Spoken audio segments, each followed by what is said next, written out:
उसी बहस में गांधी के साथ जो बहस हो रही थी, तो गांधी कह रहे थे कि जो दलित हैं अगर वो पृथ्वी तरह से पृथक निर्वाचन उनको पूरी तरह मिल जाएगा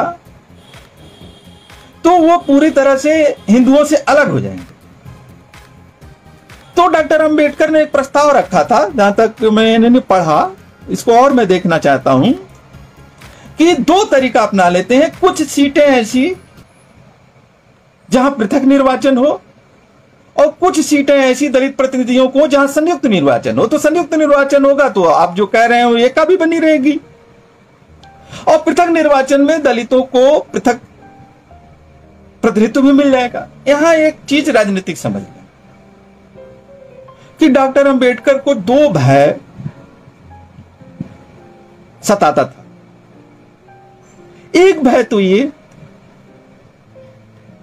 भय क्या, ये दो बहुत गहरी आशंका थी उनको अपने अनुभव से और भारतीय समाज के पूरे अध्ययन से और खुद के व्यक्तिगत अनुभव से और दलित समाज के पूरे समाज के अध्ययन से और पूरे भारतीय समाज के अध्ययन से कि किसी भी स्थिति में दलितों का प्रतिनिधित्व सवर्ण नहीं कर सकते हैं। जो सवर्ण दलितों से घृणा करते हैं, उनको कोई अधिकार देना नहीं चाहते, वो उनके प्रतिनिधि नहीं हो सकते, सच्चे प्रतिनिधि।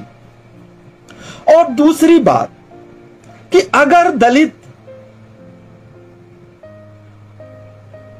बहुसंख्यक सवर्णों की ओर से जीतेंगे, दलितों की ओर से नहीं जीतेंगे, वो सवर्णों की ओर से जीतेंगे, तो निर्णायक तरीके से दलितों के पक्ष में खड़े नहीं होंगे। तो वो चाहते थे कि एक ऐसी व्यवस्था हो जिसमें थोड़ी संख्या ही क्यों ना हो जो सच्चे अर्थों में दलितों की प्रतिनिधित्व बने, क्योंकि उनको पूरी दुनिया के लोकतंत्र का उन्होंने अध्ययन किया था। उनको मालूम था कि वोट एक ऐसी शक्ति है कि वोट पाने के लिए प्रतिनिधि उसके पक्ष में बोलते हैं, और जब यह निर्णायक तरीके से हो जाएगा कि ये प्रतिनिधि केवल दलितों से ही दलितों के वोट से ही चुने जाएंगे, तो वो दलितों के पक्ष में ही बोलेंगे, क्योंकि उनको किसी दूसरे की वोट की चिंता नहीं होगी। तो इसके तहत 71 सीटें मिली थी ऐसी, जहां इस 71 सीटें मैंने पूरे देश में वो 71 सीटें होती हैं, और विधानसभा केंद्रीय विधानसभा दोनों मिला के था कि इन 71 में जो प्रतिनिधि चुने जाएंगे वो सिर्फ और सिर्फ दलितों के ओर से दलित ही चुने जाएंगे। इसमें केवल दलित वोट करेंगे और केवल दलित प्रत्याशी खड़े होंगे। यही है पृथक निर्वाचक मंडल, यानी केवल दलित खड़े होंगे और दलितों के वोट से ही चुने जाएंगे। चुनाव भी होगा, विभिन्न पार्टी खड़ेंगे, लेकिन दलित प्रत्याशी होंगे और केवल दलित ही वोट डालेंगे और कोई नहीं डालेंगे। तो डॉक्टर अंबेडकर को यह लगता था कि ऐसे जो चुने गए प्रत्याशी होंगे वो सचमुच में दलितों की आवाज बनेंगे। और दूसरी चीज ये थी कि कोई एरिया नहीं है, डॉक्टर अंबेडकर ने भारत का पूरा जियोग्राफी देख डालिए, पूरे भारत के भौगोलिक एरिया, विधानसभा लोकसभा का बंटवारा देख डालिए, दलितों को उतनी ही संख्या में बसाया गया है हर गांव में जितने में उनकी मजदूरी कटी थी। किसी एरिया में भारी संख्या में दलित हो ऐसा नहीं देखेंगे। अब तो स्थिति ये बन गई है, मैं पूरा 100% दावे के साथ नहीं कह सकता हूं, लेकिन शायद कोई लोकसभा तो कोई नहीं है, शायद ही कोई विधानसभा हो जिसमें दलित केवल अपने वोट से विधायक चुन सकते हो और सांसद चुन सकते हैं। मुस्लिम ऐसा कर सकते हैं, कुछ एरिया में उनकी बसावट बहुत ज्यादा है, आदिवासी भी ऐसा कर सकते हैं, पिछड़े तो 52% है वो कर ही सकते हैं, कुछ एरिया में तो अपर कास्ट भी बहुमत में वो भी ऐसा कर सकते हैं। लेकिन दलित कहीं भी ऐसी जगह नहीं है को अपने वोट से केवल दलित चाहे कि ये प्रत्याशी जीत जाए और वो जीत जाए, ऐसी स्थिति लोकसभा में मेरी जानकारी में नहीं है, बहुत कम विधानसभाओं में है। और कुछ विधानसभाओं में ऐसा था भी, तो कुछ ऐसे लेख आए थे जो बताया कि जो परिसीमन के तहत उसको ऐसा बना दिया गया कि केवल दलितों के वोट से न जीत सके। इसका एक उदाहरण मैं ये देना चाहता हूं कि मेरे सामने की एक पत्रकार वार्ता हुई थी कि जब पदोन्नति में आरक्षण खत्म करने का प्रश्न आया, तो शायद याद है मुझे कि 46 विधायक सपा में थे और सपा ने बहुत जोर शोर से पदोन्नति में आरक्षण के खात्मे का अभियान चला रखा था और डिमोट भी लोगों को किया। तो उसी में एक खबर आई थी कि 46 सुरक्षित सीटों से चुन के विधायक गए हुए थे जो सपा में थे। तो उनसे यह प्रश्न पूछा गया कि आप बोल नहीं रहे। तो जो रिपोर्ट थी वो बताती है कि उनमें से ज्यादातर ने कहा कि हम सुरक्षित सीट से आए, लेकिन हम सपा प्रत्याशी के चलते जीते हैं, दलितों के वोट से नहीं जीते हैं। हम गैर दलितों के वोट से जीते हैं, सीट सुरक्षित थी। यानी ये पूरी तरह से संभव था नहीं है कि सुरक्षित सीट है और जो प्रत्याशी जीता है उसको नहीं के बराबर दलितों का वोट मिला हुआ है और वो गैर दलितों के वोट से जीत गया है। ये पुनः पैक के समय ही भी शुरू हो गया। अब जब ये घोषणा हो गई तो गांधी ने उसके पहले चिट्ठी लिखी थी कि मैं आमरण अनशन 20 सितंबर इसे शुरू कर दूंगा और मेरे जीते जी दलितों को पृथक निर्वाचक मंडल का अधिकार नहीं मिल सकता है। देखिए, दुखद ये नहीं है कि गांधी पृथक निर्वाचन मंडल के विरोध में थे। पृथक यह है सबसे परेशानी का विषय है कि गांधी दलितों के पृथक निर्वाचन मंडल, दलितों को 2 अधिकार मिल रहे थे। दोबारा स्पष्ट कर लें, एक तो 71 सीटों पर वो केवल अपने ओर से अपने प्रत्याशी दलित समाज के चुनेंगे और से सभी सीटों पर उनको वोट देने का हक होगा। इस तरह से 2 वोट। और इस पर बहस हो सकती है कि समाज के उपेक्षित तबकों, जैसे आरक्षण मिला हुआ है, जैसे ST एक्ट बना हुआ है, कि जब बहुमत खिलाफ हो तो अल्पसंख्यक को क्या राजनीतिक कुछ विशेषाधिकार दिए जाने चाहिए या नहीं दिए जाने चाहिए। अब ये मैं इसे बहस नहीं कर रहा हूं। गांधी ने जो विरोध किया था वह विरोध किसी राजनीतिक कारण से नहीं किया था, किसी लोकतंत्र के लिए नहीं किया था, किसी न्याय के लिए नहीं किया था। वो पूरा का पूरा विरोध हिंदू धर्म की रक्षा के लिए था, धर्म के लिए था, हिंदू धर्म की रक्षा के लिए क्या था। और गांधी इस मामले में, गांधी की मैं तारीफ करता हूं कि वो व्यक्ति बहुत कम बातें अपनी छिपाते थे, बहुत बातें साफ, जैसे उन्होंने साफ कहा, जो चिट्ठी लिखी कि बिना कोई बहस किए मैं स्वीकार करता हूं कि मेरे लिए यह पृथक निर्वाचन विशुद्ध धर्म का मामला है। यानी पृथक निर्वाचक मंडल, दलितों के लिए पृथक निर्वाचक मंडल का मामला उनके लिए राजनीतिक मामला नहीं था, धर्म का मामला है। यहां एकदम स्पष्ट समझ लिए कि धर्म का मामला है। दलित वर्गों के लिए पृथक निर्वाचक मंडल की स्थापना में मुझे जहरीले इंजेक्शन का बोध होता है, जिसे सोच समझकर हिंदू धर्म को नष्ट करने के लिए दिया जा रहा है।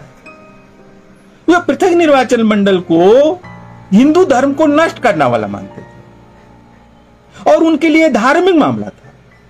उन्होंने एक जगह भी नहीं कहा है कि ये लोकतंत्र के खिलाफ है या समानता के खिलाफ है या जनतंत्र के खिलाफ है या न्याय के खिलाफ है। उन्होंने बार बार ये कई बात कही है कि ये जो है वो हिंदू धर्म को नष्ट करने के लिए है और साफ शब्दों में कह रहे हैं कि विशुद्ध धर्म का मामला है। यानी मेरे लिए ये विशुद्ध धर्म का मामला। मैं अभी उस बहस में नहीं जाता कि डॉक्टर अंबेडकर ने बड़े साफ शब्दों में कहा है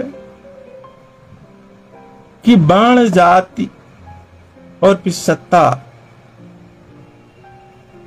जिस हिंदू धर्म की आत्मा है, उस हिंदू धर्म को आधुनिक युग में पुनर्जीवन देने का काम और उसका दार्शनिक औचित्य ठहराने का काम सबसे बढ़ करके गांधी ने किया था।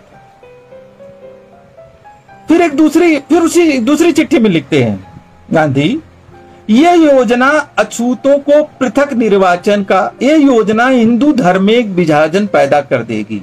एक बात और ध्यान दीजिए, मुझे इसमें कोई दिक्कत नहीं है कि अस्पृश्य लोग इस्लाम या ईसाई धर्म अपना लें, मैं उसे बर्दाश्त कर सकता हूं, मगर मैं यह बर्दाश्त नहीं कर सकता यानी दलित ईसाई हो जाएं, इस्लाम धर्म अपना लें, ये गांधी को मंजूर था। लेकिन उनको पृथक निर्वाचन मंडल मिले, ये उनको मंजूर नहीं था, क्योंकि इससे हिंदू धर्म खतरे में पड़ जाता, हिंदुओं की एकता खतरे में पड़ जाती, ये उनका कहना था, यह उनको लगता था।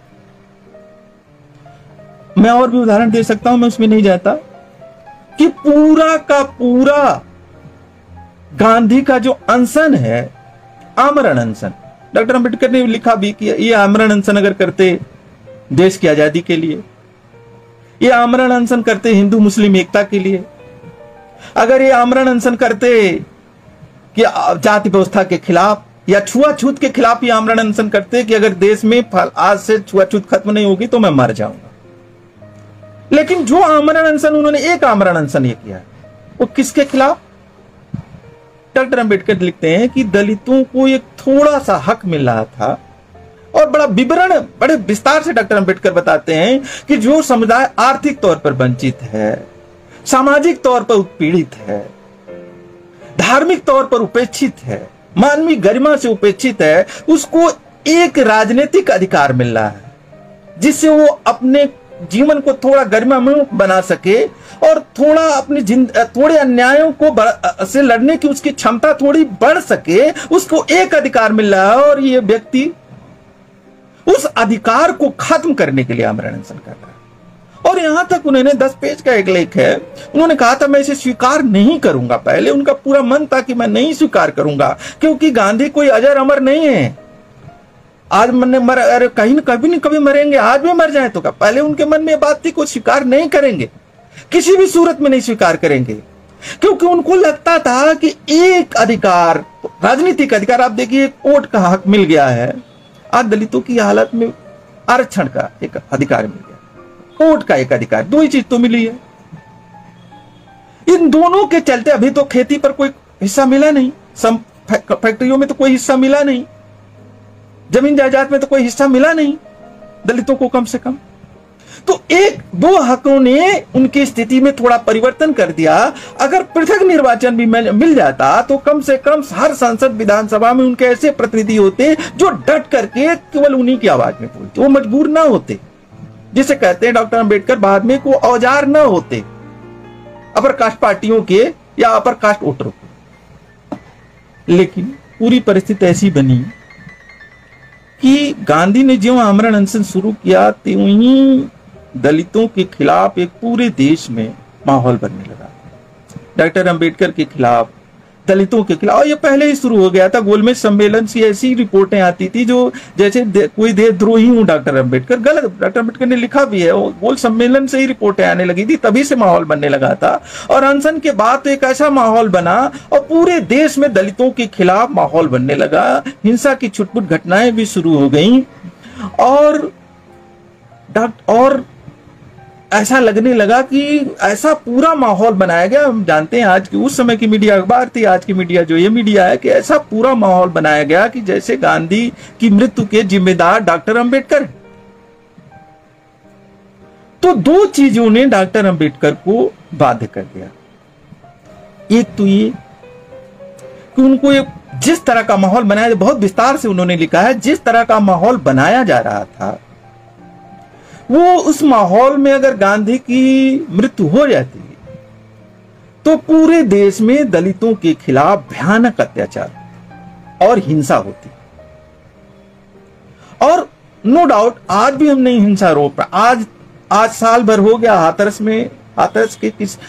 के हम न्याय नहीं मिला, न कोई नौकरी मिली, न कोई कंपनसेशन मिला, न कोई सड़क बनी, बात वादा होके रह गया। हाथरस कांड आज भी घट सकते हैं, ऐसा नहीं है कि दलितों की स्थिति बहुत मजबूत हो गई, खुलेआम सड़क पर हत्या की जा सकती है। तो उस समय की स्थिति देखिए, उस समय की स्थिति। आज तो थोड़ी स्थिति बदली है, पिछड़ों से एक एकता बनी है, आदिवासियों से एक एकता बनी है, मुस्लिम से एक एकता बनी है, थोड़ी बदली आ रहा है, तभी हम लोग इस पर बात करेंगे। लेकिन उस समय तो बहुत जबरदस्त हिंसा की आशंका थी, और उस समय गांधी जैसा लीडर था और देश के सबसे बड़े नेता थे, पिछड़ों का बड़ा हिस्सा भी उनके साथ ही खड़ा था। तो उस समय तो बड़े पैमाने पर उनके खिलाफ हिंसा होती। और दूसरा, डॉक्टर अंबेडकर एक जगह और लिखे हैं कि उनको यह भी था कि गांधी की मौत, यानी उनकी इंसानियत का सवाल, मौत के खुद का जिम्मेदार अपने को ठहराना नहीं चाहते थे। इन दोनों के चलते डॉक्टर अंबेडकर ने पूना पैक्ट कर लिया। लेकिन पूना पैक्ट कर लिया तो ऐसा नहीं है कि सब कुछ दे दिया। एक बड़ा तत्व तो दे दिया कि दलितों के, कम संख्या में सही, दलितों द्वारा दलितों के चुने गए प्रतिनिधि जो वास्तविक आवाज बन सके। ये एक सांसद कायदे का संसद में क्या कर देता है, 5 सांसद, 71 सांसद और 50 सांसद अगर हो तो क्या कर सकते हैं, तो उनको बिना किसी सवर्णों के, अपर कास्ट के या किसी के डर के अगर बोले तो वो उसको रोकना चाहते थे। तो उन्होंने समझौते में 3 चीजें हैं। एक तो ये एक चीज व्यवस्था बनी थी, और कि अच्छा एक बीच का रास्ता निकालते हैं। एक तो 71 सीटों की जगह 148 सुरक्षित सीटें। गांधी पहले सुरक्षित सीटों के लिए भी तैयार नहीं थे कुलमेल सम्मेलन में, तो सुरक्षित सीटों के लिए तैयार हो गए। दूसरा ये बना, एक और बीच में वो बना था, जटिल ना हो लेकिन फिर भी संक्षेप में उसको समझ लें कि पहले ये बना था कि दलितों के लिए जो सुरक्षित सीटें होंगी उसमें पहले दलित प्रत्याशी खड़े होंगे, और उनमें से 4 दलित प्रत्याशियों को जो सबसे ज्यादा दलितों का वोट मिलेगा, 4 को, वही बाद में चुनाव मैदान में होंगे। यानी दलित प्रत्याशी खड़े होंगे और सिर्फ दलित ही वोट डालेंगे, और उनमें 4 को जो सर्वाधिक वोट मिलेगा वही अगले चरण के चुनाव में जाएंगे, और उन अगले चरण के चुनाव में दलितों के साथ गैर दलित और सवर्णों को भी उनके लिए वोट देने का अधिकार होगा, जैसा आज है। 1937 का चुनाव इसी आधार पर हुआ था। और डॉक्टर अंबेडकर ने बड़े विस्तार से लिखा है कि जब ये हुआ तो आप राज और संख्यक पढ़ना चाहिए, बड़े विस्तार से आंकड़े देकर के बताए हैं कि जब 4 प्रत्याशी जो अंतिम चुने गए, तो सभी विधानसभाओं में, सभी जगहों पर, अधिकांश शायद एकाध अपवाद थे, सभी जगहों पर यह हुआ कि जिसको सबसे कम दलितों का वोट मिला था उसको वही प्रत्याशी जीता। यानी सबसे ज्यादा वोट उसको, सवर्णों का वोट उसी को मिला, गैर दलितों का वोट मिला और वही जीता। तो उसी चुनाव के विश्लेषण के आधार पर डॉक्टर अंबेडकर इस निष्कर्ष पर पहुंच गए थे कि पूना पैक्ट के बाद जो प्रत्याशी चुने जाएंगे वो कमोबेश सवर्णों के हाथ के और सवर्णों के हाथ के औजार होंगे और सवर्ण पार्टियों के हाथ के औजार होंगे, क्योंकि और 42 में तो ये 4 चुने जाने का प्रावधान भी खत्म हो गया। अब एक बात और कि इसको किस रूप में डॉक्टर अंबेडकर ने रखा था कि जाने अनजाने जो उन्होंने एनालिसिस किया, यानी पृथक निर्वाचन मंडल का अधिकार छोड़ने के बाद और बीच की यह व्यवस्था कि 4 प्रत्याशी दलित चुने जाएंगे, अरे दलित प्रत्याशी खड़े होंगे और उसमें 4 को जो सर्वाधिक वोट दलितों का मिलेगा वही अंतिम चुनाव में जाएंगे। और उसमें देखा गया कि जिसे सबसे कम दलितों का वोट मिला था उसी को सबसे ज्यादा सवर्णों का वोट मिला। तो उनको समझ में आ गया था कि अब जो सुरक्षित सीटों से प्रत्याशी चुने जाएंगे वो ज्यादातर जो होंगे सवर्णों के हाथों के औजार होंगे और सवर्ण हाथों पार्टियों के हाथ के औजार होंगे। इसी आधार पर उन्होंने कहा था कि जाने पहचाने मुहावरे का प्रयोग करें तो हिंदुओं के नजरिए से संयुक्त निर्वाचन मंडल